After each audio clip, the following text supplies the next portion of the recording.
I am the Tofu Golem. Please enjoy the video. You start by isolating the circuit, shut off the breaker, and confirm 0 volts with a multimeter because safety is non-negotiable. Next, remove the compressor access cover and photograph the pressure switch wiring so you can restore it precisely.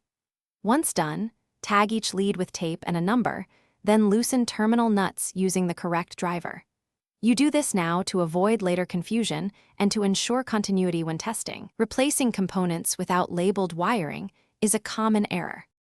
You depressurize the system, if it's serviceable, and remove mounting screws so the old switch comes free without strain on wires.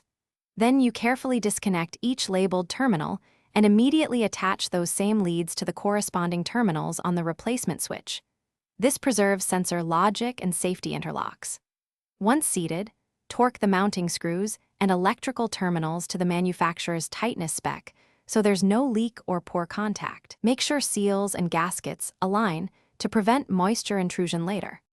You restore power and observe the compressor during startup while watching pressure readings with a calibrated gauge to confirm the switch actuates at the expected cut-in and cut-out values.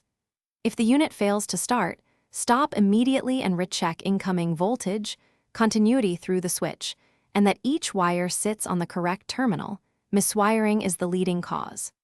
If it starts then trips, make sure the switch calibration matches system spec, and inspect the compressor overload and refrigerant circuit for restriction.